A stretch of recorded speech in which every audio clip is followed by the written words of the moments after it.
back to an instant reaction edition of the Night Report podcast. I'm your host, Mike Broadbent. Joining me once again is my co-host, Richie Schneiderite. Guys, the day is here. Rutgers has landed a transfer quarterback in the portal.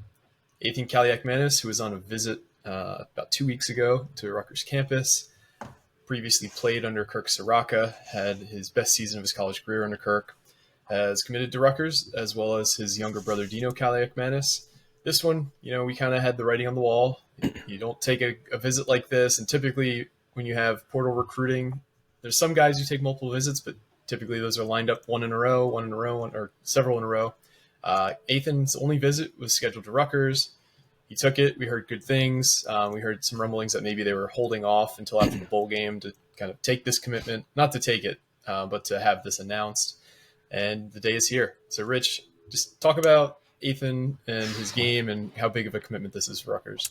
Yeah, I mean, they have a quarterback. Finally, this is nice. This is good. This is progress. They kind of, as soon as he entered the portal, I guess we kind of knew for the most part that they show some interest just because he was Kirk Soraka's quarterback recruit from high school. But things developed rather quickly, I guess. Or I shouldn't say quickly. It was, a 2-week span before we really heard anything about Rutgers getting involved. But no, they got him on campus. He only visited Rutgers, and that was pretty much it. Package deal with his brother. His brother was a pretty good high school recruit. Although I'm not sure I could really count on him to do much at the next level, or this level, I should say. But no, I think this is definitely an upgrade for Rutgers. What do you call it? And then if you think about it, like Gavin really wasn't Kirk's quarterback recruit either. It was more of a Sean Gleason recruit. So now Kirk gets his guy in there, someone he trusts, someone he knows. And he put up some pretty good numbers as a freshman with Kirk a couple years ago. And he looked pretty good. And he was thrown into like a kind of a hostile environment when Tanner Morgan got out. And I'm pretty sure his first game was against Penn State, or first start or whatever, right? It was against Penn State for their whiteout. Because if you remember, in 2021, there was a huge Minnesota-Penn State game in November. Mm-hmm. I think both teams were undefeated. It was played at Minnesota. Minnesota ended up winning that game. And so the following year, Penn State wanted their revenge. So they scheduled Minnesota for their whiteout. And Minnesota was not nearly as good as they were in 21 as they were in 22. And it showed, especially when you play a freshman quarterback in that environment. Yeah, it's for your first start. That is basically just being thrown into the deep end that's filled with lions and snakes. There's no chance he was going to succeed in that situation. Yeah. And now you get some competition for Gavin. I know everyone was talking about AJ Serace, and he's the next coming of next quarterback for Rutgers. But you get to redshirt him, so that's nice. Yep. And now you get some competition for Gavin, and it's going to either bring out the best in him or he's just going to be the backup. That's it. Simple as that. I think Kaliakmanis' stats are actually pretty decent, all things considered. If you watch his tape, his game tapes, like they're pretty good. He's pretty accurate when it comes to 5 yards, 10 yards out, intermediate routes, all that. He had a lot of drops last year, so I think that's going to definitely help him this season because I don't think Rutgers is going to have that many drops, and if they do, they're probably not on the field. For much longer, at least. And you got a guy like Dymere Miller coming in, maybe potentially another transfer guy if they can find the right fit. You have Christian Dremel coming back, who's proven to be a pretty solid slot receiver. Ian Strong's coming back. Corey Duff's coming in. You got some weapons for this guy. So now it's going to be about just protecting him and giving him enough time to throw the ball. Yeah, I think you hit on a lot of good points there. I kind of want to just break them down one by one. Gavin was not Kirk's recruit. He was kind of just here when Kirk arrived, and Kirk was tasked with making an offense around Gavin's skill set. And you saw the play calling was heavily affected by what Gavin could and couldn't do. That's why we saw several games where we closed out with 15 plus straight running plays to try and salt away games. Most programs don't do stuff like that. You'd ideally like to be able to mix it up. The most we mixed things up seemingly were like the Rutgers Rooskies, if you want to call it that, where, it looks like a tush push and then it ends up being some kind of end around or, whatever.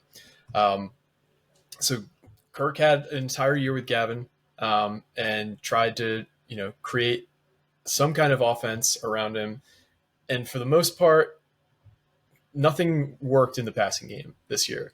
I've heard a lot of people talk about how Gavin's issues with regard to accuracy is a mechanics issue.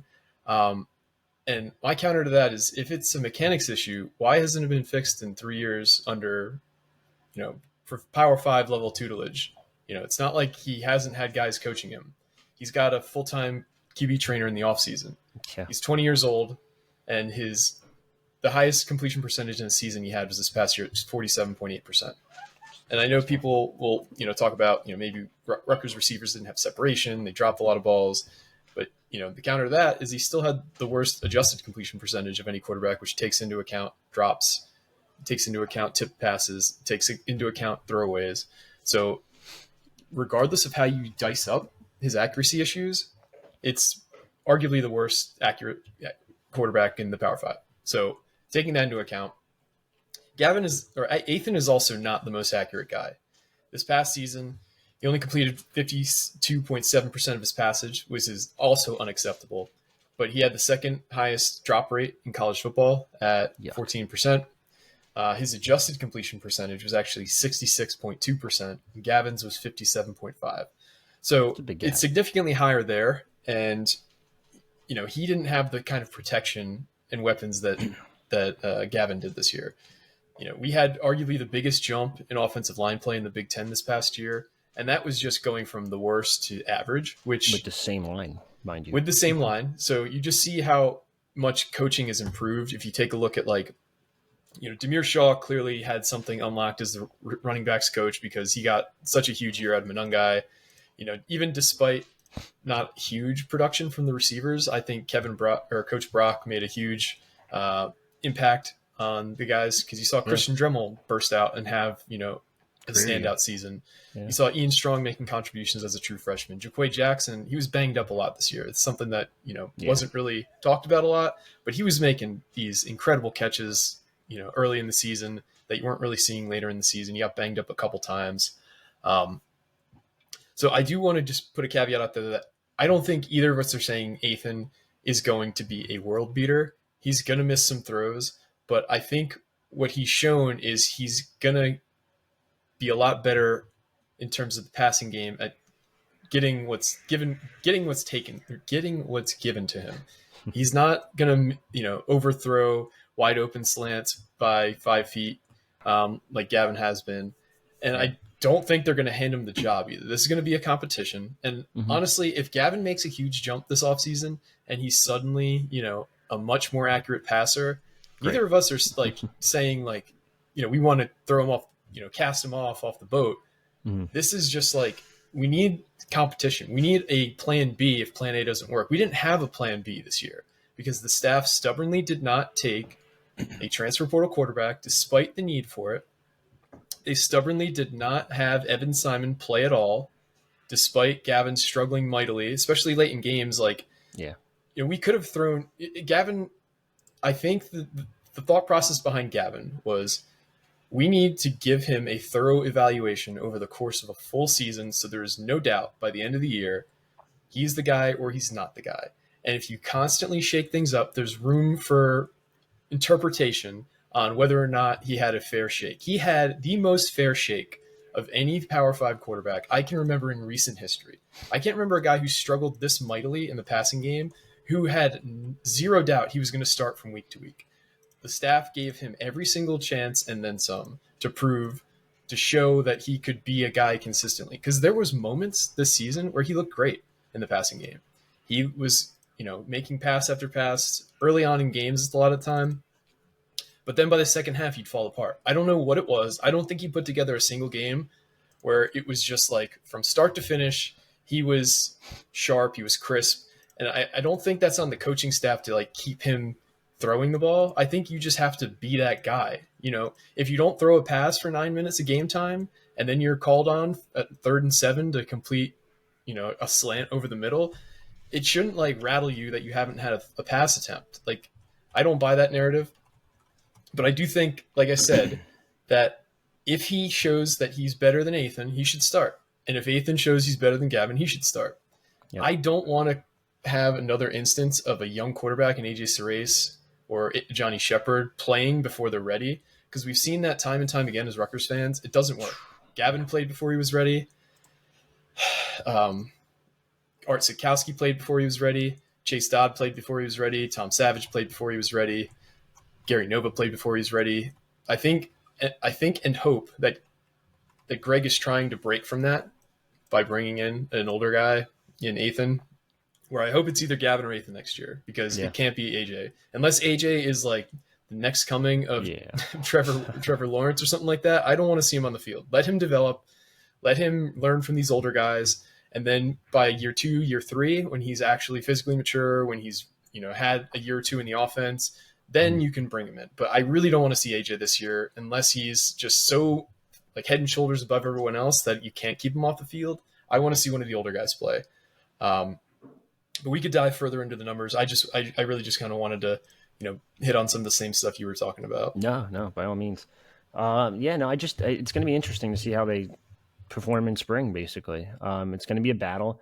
I wouldn't be shocked if they kind of wait and do what they did until like last year, and you wait until kind of camp until you make an announcement for quarterback. So that way you kind of have both veterans, I guess, if you want to call them that at that point, on the roster. So it kind of gives them, because if you announce a starter in spring, one of them's probably leaving, if I had to guess.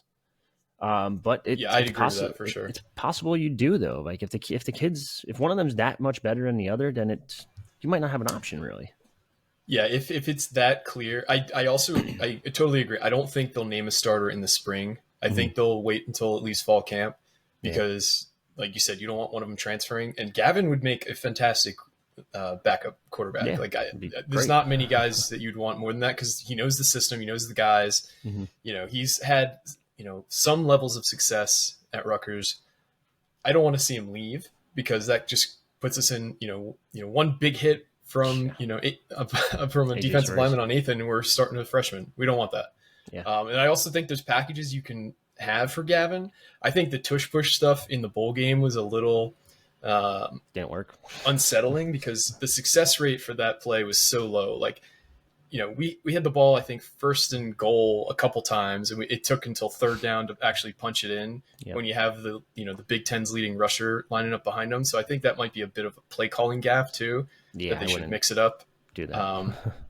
But Gavin had nine rushes for 9 yards in the bowl game, and he didn't get sacked at all. So that was just 9 yards of rushing on 9 attempts. And they were all designed plays. They weren't any scrambles. And that's another thing I wanted to touch on.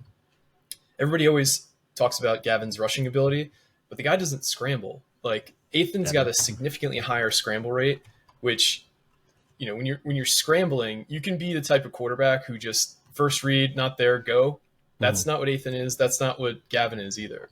But when you see that everything's covered up and there's no spy on you and you have a lane on the left side of the field and you can run for 12 yards, Athan's done that. Gavin does not. Gavin's had a few of those this year, but they're very few and far between. Like Athan's scramble rate last year was almost 10%. This year it was 7.6%. Gavin's was 5.6% this year and 7.8% last year. So they both had a drop in that. But if you just watch Athan's game tape, you just see him take those free yards more often than Gavin did. And we saw time and time again, I don't know how much autonomy Gavin had or felt he had in the offense this past year, because anybody who was watching, if they were actually true RPOs for Gavin, he was just constantly making the wrong decision. I think he was told to just give the ball to Kyle every time, because the few times that we did, like, I think you asked Greg that question at the press conference. I don't remember after which game it was. And then the following week they did run an RPO. They had trouble with the mesh point and we had a fumble and we lost the fumble on that play.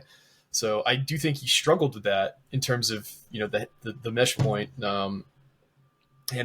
So this is just a lot of me kind of spitting out stuff because coming off a holiday, the brain's a little slower, but yeah, that's fine. I think there's a lot of positives with both kids. I think if you're bringing in a guy like Athan, though, he's probably going to end up being the starter, but may the best man win. Yeah, I mean, you're not bringing in a transfer. We say this at every position. You're not bringing in a transfer to be a backup. There's certain situations where you can argue that, like the Zach Allen situation a couple years ago from TCU. Like, you're specifically bringing that dude in to be a backup, like maybe even third string. I think he was at one point. But when the kid threw for 300 yards against Wisconsin, 3 weeks ago, a month ago, whatever it was, it's really, or not. That was last year. Yeah, now I'm reading last year's stats. Regardless, he's a Big Ten starting quarterback. Like, he's not coming in to be the backup. He's probably coming in to be the starter. We mentioned it before. He's Kirk's guy. He knows Kirk's system already, so he's coming in with an advantage already. It just makes too much sense. Like, I'd be shocked if this kid is not the starting quarterback versus, what is it, Howard or Akron? Who's the game on? I think it's Howard. I think it's Howard. Yeah. If he's not the starting quarterback versus Howard, I'd be a little bit shocked. Like, he's better overall. Like, there's no really rhyme or reason to it. It is Howard, August 31st.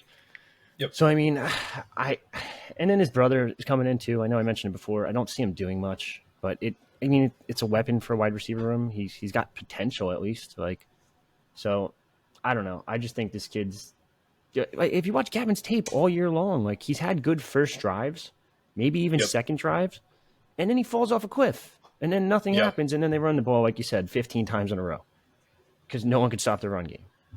Like, the whole play calling thing is going to change a bit.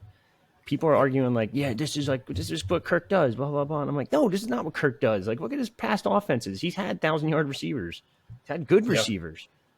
Like, it's just he's doing what he can with what he has. You don't have a quarterback that can throw the ball, so you have to run it 30 times a game. Yeah, it's so easy to forget. Kirk Soraka led the offense that has the NCAA's all-time leading receiver in Corey Davis. Like, that was a guy who was, I think he had 3,000-plus yard seasons at Western Michigan. Yeah. He was a guy who, when he was at Minnesota the first go-around, I think he coached Rashad Bateman, Tyler Johnson. Like, he's had prolific receivers, and that's what his preference is, basically, like, attacking a weakness on a defense, whether that's through the air, through the pass. Like, he knows he's got a good sense of when to call the right plays. And when you're playing, when you have a team that can't really throw the ball effectively, it's almost more impressive that he was able to craft an offense that led Rutgers to 7 wins this season than anything else. Like, we basically had a defense, a special teams, and Kyle Monungai for most of the season as the 3 primary driving forces. That's creating big plays on special teams. That's creating, turnovers and short fields on defense.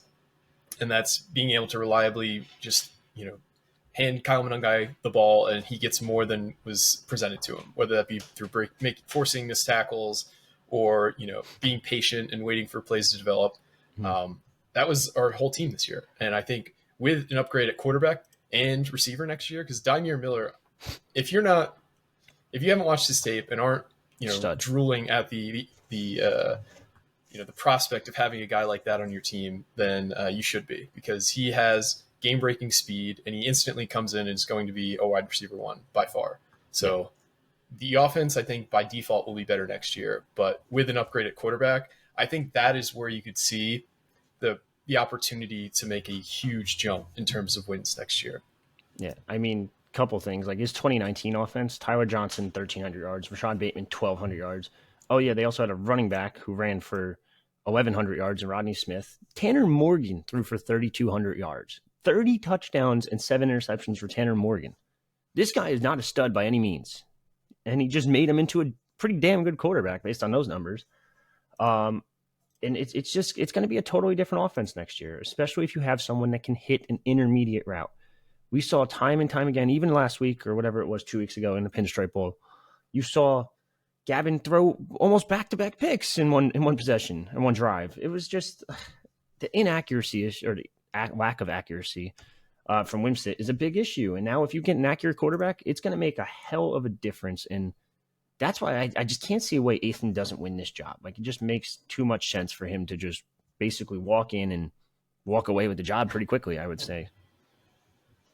Yeah, I would be surprised if he doesn't win the job, but I do think there is the opportunity for Gavin to take a step. Will he take that step is yet to be seen, but determined. He has that opportunity. The coaching staff is not giving up on Gavin.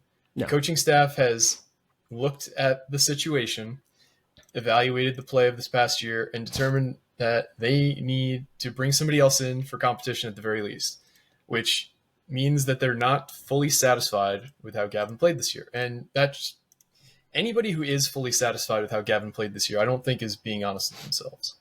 Because if you don't think that we left money on the table this year and weren't able to capitalize on it because of offensive play, you're lying to yourself also. because there were games to be had this year. The Ohio State game, whether you want to believe it or not, was winnable. We had the lead in the second half, driving. We throw a pick six in the red zone. We settle for 3 field goals in the second quarter from within the 5-yard line because it's easy to run the ball in the middle of the field, but when you're backed up, when everyone is within 5 yards of the line of scrimmage, it's a lot harder to run the ball, especially against the team that has more talent than you. So when you become one-dimensional in the red zone, it's really hard to score. A few other games that I think we could have won too, like Wisconsin, I thought was a winnable game that totally flipped on a pick six in the red zone. But yeah, I think there was wins left on the table this year for sure. And I said it last pod, I'll say it again. Everyone talking at the Pinstripe Bowl, this isn't fans, this is connections to the program, people within the program that I've talked to, all said they need a quarterback if they want to get to that eight game win mark next year, if not more. Everyone knows they need help there at the quarterback position. It's the most important position on the field. If you can get an upgrade there, you're looking at an 8+ win season next year. Easier schedule than what it was, at least. Maybe Washington's still going to be tough because they did bring in a good transfer. USC I think they're on the schedule, right? Mm-hmm. Yep. It's not an easy schedule, but you still have a good shot of getting to 8 games next year, especially with this defense, which is entirely back for the most part. Yeah. This is a team that is basically like just a quarterback away from really competing. Being like a really damn good like team. Outside shot at college football playoff. And I know I said that last pod, but it is a legitimate possibility. Like we play Howard and Akron at home to start the season, and we go on the road at Virginia Tech, a home game against possibly the defending national champions in the Washington Huskies. Then we go on the road to Nebraska, home Wisconsin, home UCLA, at USC at the Coliseum, home Minnesota, at Maryland, home Illinois, and we finish the season at Michigan State. That is a schedule of almost all winnable games. If you include like how many of these teams are going to be in turmoil from losing all-time players of the program, Caleb Williams at USC, Michael Penix at Washington. Virginia Tech's going to be a harder game than I think we're giving it credit for, but this is a schedule where we could easily win 8-9 games if things break for us. And if you get into that 10-game range and playing in the Big Ten, you win 10 games, you're going to be on the bubble for making the college football playoff. So I'd say 10 games you're probably in. It's 12 teams. So, I mean, yeah. You have a good shot. And this is why it's so imperative that you take advantage of these opportunities when they present themselves, because this is a team that is ready to go. And if they're playing one-handed, they can't win. They can't get to where their ceiling is. They can't get to where their potential is. But if you have at least the opportunity to play with, fight with both hands, you got a chance. I mean, if you look at it, there's only 4 teams in the conference that had 10 wins this year, and 3 of them are in the top 10. So they're all in the playoffs technically. You have a pretty damn good shot. And if you get 10 wins with this schedule, I think you're 100% in, because you're beating some powerhouses. Notable powerhouses, I should say. Yeah, and I think a team like USC will have more. It'll be more of a perception game than an actual game. Yeah. Because who knows? Like a lot of these teams, it's like a TBD grade on how good they'll be, because Maryland, they're talking about Talia petitioning for another year and maybe wild. Transferring, but if he comes back, that's a whole different team. Like Minnesota's got a transfer quarterback they'll be starting. Michigan State probably will as well. Like USC, they lost Nelson, who was their top 10 recruit, and they lost Caleb Williams. They'll probably bring in a transfer guy. No, UCLA will probably one of the quarterbers, right? Will Howard, or is that going to Washington? Oh, that's right. They did bring in Will Howard, so they got a transfer quarterback. UCLA will probably land one. Wisconsin's already landed Tyler Van Dyke. Yeah. Nebraska just landed the number 1 player in the country in Dylan Raiola. Mm-hmm. Washington will probably land a portal quarterback if they haven't already. They landed someone too. Not Will Howard. Who was the other guy? It started with a W. I can't remember. I don't know. Whatever. Not ringing a bell. But yeah, what I'm saying is essentially Will Rogers, the guy from Mississippi State. So all these teams, for the most part, will be starting new quarterbacks, and it's not as easy to just kind of pick up and plug and play as we like to say it is sometimes. So we'll have to just kind of wait till we're a little closer to the season to see how these teams are rounding out. The vibes are always pretty accurate in terms of when you see the team in spring, like see how they're playing. Like we had been trying to tell you guys that the offense was a bit of a mess in the spring and in the summer. It was ugly. Regardless of what some people were saying, the I guess I could say it now. The only time I saw Gavin in the spring, they were doing like they're doing some kind of series, where like they do like live reps at the end of practice, and they did eight offensive drives, and he threw 2 pick sixes, and they got a total of 3 first downs in those series. So like the struggles have basically been there since the end of last season through the summer, and I think the staff knew like at some point we're going to have to figure out a way to win without relying on the quarterback, which is like one of the hardest things to do in modern football. Because back in the day when you were running these like wishbone style triple option offenses where you didn't really need anything from the quarterback, it was basically like a trick play when you would throw a pass. Now everything is about the passing game, and Rutgers found a way to fight, claw, and punch its way with this old school style offense to get to 7 wins. But you saw when you needed the passing game this year, it just wasn't there. Yeah, I mean, it's insane. And then like another thing we could probably talk about now is like people were like, oh, Evan got a fair shot in spring. They didn't really announce a starter till what, August. It's like that's not really true. Like I said it on our boards before too. Gavin was QB1 all throughout spring. Like they didn't even give Evan really a shot whatsoever, which is fine. And we'll see how Evan does at Temple, I guess, this year. But it was just Gavin all the way. Like they really just, and this goes back to the fact that they should have recruited a transfer portal quarterback last offseason, but they finally got one. He's going to come in. He knows the offense. He knows Kirk. He knows Kirk really well. It's going to be Athan's show for the rest of this season, in my opinion. And I think it's going to be similar to last year where Evan didn't get a shot. I really don't think they're going to give Gavin much. I mean, they'll give him a shot, I guess, technically, but pending him not, unless he comes out guns blazing and starts looking accurate as hell, I think it's Athan all the way. But you can't let this 2024 season go to waste because this schedule really sets up perfectly. Your defense is back. Your entire coaching staff is back for now. They could lose someone, I'm sure, but they just they extended everybody basically, except I think Heatherman's contract's coming up, Demir Shaw, and I think Ulrich too. But I expect them kind of to retain the entire majority of the staff for the most part, and that's huge for development too. I just think this 2024 season is going to be really good, and I'm looking now. I'm trying to think of like an over under, and I think the over under might be like 6.5, 7 wins, like probably 6.5 if I had to guess. Yeah, I'd say 6.5 probably sounds right. Like this sets up perfect. It does. But again, you still got to play the games. And you just got to hope nobody gets hurt because those kind of things happen in football too. And they're not done in the portal either. So I do want to close on this. We've had very few offers go out. I want to say we've had about a dozen, and Shiano has talked about being very methodical with his offers.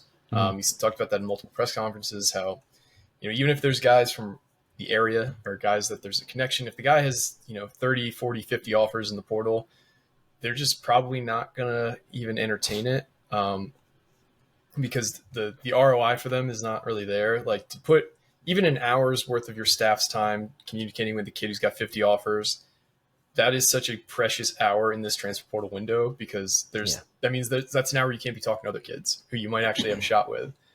So unless they because JD Dorenzo was different. He had an offer from basically everybody in the country when he was in the portal. And what I assume is that when they talked to him, they found out, oh, this kid really wants to come home. If we basically give him a reason, he's going to come here. And they did. So now look at starting. Yeah. And you can't be more happy for a kid like that. And shout out to Bo Melton as well. He got his first career touchdown this year. He had 100 yards against the Vikings. You love to see that kind of stuff. But circling back, he's on the active roster, so he'll be there for the rest of the season if they make the playoffs too. Who are some other kids to keep an eye on regarding visits for this weekend? Because Shiano specifically said in his bowl conference after the game that there's going to be visitors starting this weekend. So who do you know of right now? So right now, there's technically no name specifically. They were supposed to host Dino Wilson Jr. from New Mexico State. What's today? Tuesday. It's supposed to be Thursday, and he was supposed to have a 1-day visit to Rutgers, a 1-day visit to A&M, and then a 2-day visit to Syracuse. He said, "Fuck it, I'm not waiting." AKA the Bagman came and said, "What's up?" And now he's going to Syracuse. But I was told there will be a defensive line recruit on campus this weekend. No names at the moment, so keep an eye out for that one. Just going based off our list so far, I have updated your main art or your main post in that thread. There's another New Mexico State guy. There's a guy with Big Ten experience that really intrigues me, in Rodney McGraw. He's a former Penn State guy, and he went to Louisville last year as a transfer. Had a decent season. He's nothing crazy. He's one to keep a close eye on. There's a bunch of names in that thread. I don't have anyone specific at the moment, but I do know they will be hosting a defensive lineman this weekend. Tight end, keep a close eye on a couple guys. There's a couple from Ohio. I would keep Will Kakmerick, if I pronounced that correctly, and Tyler Foster. I don't think Rico Walker, he's on our list from Maryland. I don't think he's really a target that much. But they definitely want a tight end, at least one. They definitely want an offensive lineman, at least one, if not two, because they're targeting tackles and guards. And I would keep a close eye on Jalen Travis from Princeton. Yes. We've mentioned him multiple times already. Andrew Ulrich recruited him to Princeton. I think he played for Ulrich for a year before he left for Rutgers. And Kirk Shiraka was his only Power 5 offer out of high school, too. So Kirk knows him, too. And he's very close with one of the Rutgers strength and conditioning coaches, and Mike Tufo, who was also at Princeton at the time. Keep a close eye on him. Other offensive linemen, there's not really anyone notable I'm keeping an eye on yet. They did show some interest in Quantavious Leslie out of Western Kentucky. I don't think he committed anywhere at the moment, but he does have a couple offers. And they want a tight end, they want an offensive lineman and a defensive lineman. And then they're starting to look at some cornerbacks too, which kind of makes a little bit of sense because you do lose Max Melton. And don't get me wrong, Eric Rogers and Robert Longerbeam are probably your two starters, solidified starters at corner next year. But you could probably use a little bit of depth behind those two. Of course, everyone loves Bo Mascow, and I think he's actually going to be a really good player too. But I would try to see if you could find a veteran guy for that third corner instead. Let Bo Mascow be that fourth guy. He did redshirt technically because he only appeared in one game because NCAA's mess that they had with him. Yep. So I would try to find some depth there, but they're also looking at other wide receivers, but I don't really know if they're going to add one because they did add two technically via the portal, and Dymere Miller, who's wide receiver one, Dino Kaliakmanis. Jeez, I can't pronounce that one for some reason.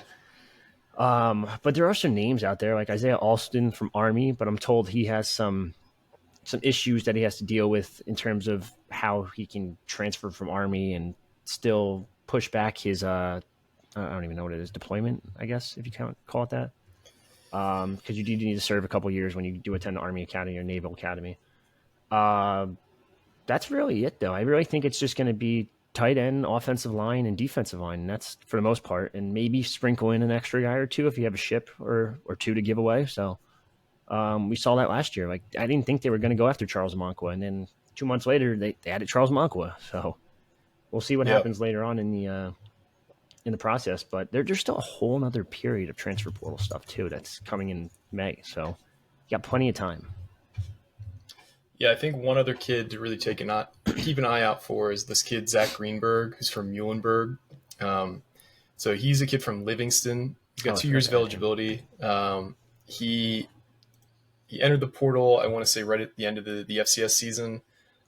He's also picked up offers. He's got a ton of FCS offers. So Muhlenberg, I believe, is a D2 or D3 school. Forgive me for not knowing the exact qualification, but it is not FCS. But he's gotten dozens of FCS offers. He's got FBS offers so far from UMass, UAB, Georgia State, UConn, Akron, and Western Michigan. And a lot of Rutgers staffers are following him now. So keep an eye out on that one because that's another kid who potentially could be an interior guy. But again, it would be a big jump for a kid from D2 or D3 to Power 5. But he's got 2 years of eligibility left. I mean, that's the beauty with 2 years. You can always just sit out a year and be a starter next year. So. Yeah, exactly. D3, by the way. So that's kind of. D3. Yeah, it's a big jump. Yeah, and I mean, there have been guys from that conference who have made the jump to the NFL. They had the guy Evans on the Saints for years, who was a guard. That's the only one that's coming to mind immediately. But this, I mean, you just got to get them on campus, see what they look like, get some of their numbers, and you watch the tape, and you got to make the evaluation. And that's something that these coaches are paid for, and ultimately it's their decision. So, yeah, for sure. Is there anything else you wanted to hit on before we head out today? I don't really want to talk about the mess that's on the hardwood, but it's got to be mentioned. I feel like they play Ohio State tomorrow. I'm not too optimistic. Then again, the Big Ten is a mess, and Ohio State lost to Penn State 2 weeks ago, so I really don't know what to expect from this team anymore. I think everyone's just kind of looking forward to next year at this point, and I guess rightfully so after watching Ace Bailey drop 40 and 20 in the rack. So, oh man, I cannot wait to see Dylan and Ace on the court, and I think honestly, we've been hyping Lathan Somerville up, but I think he's just being overshadowed by the top two guys in the class. He is so good. I can't wait to see him play. A guy his size to be able to have that kind of game from beyond 15 feet is just so impressive. So very excited to see him play as well. Yeah. So that's really all I got though. But good news for Rutgers, they got a quarterback. They got their quarterback, and now it'll be the talk of the offseason. People ramping up their defense of Gavin or their argument for Athan. It'll be something we all can talk about until the spring, until some actual eyes get on these guys. So we'll see how it goes. But thank you all once again for listening. We're trying to make 2024 even better than 2023.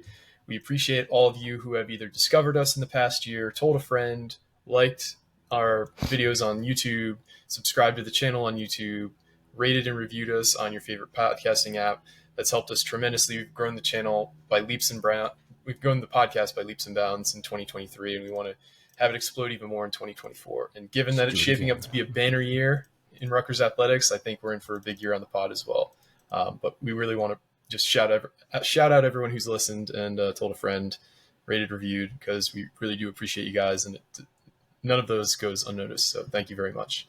But for me and Richie, this has been another edition of the Knight Report podcast. Signing off.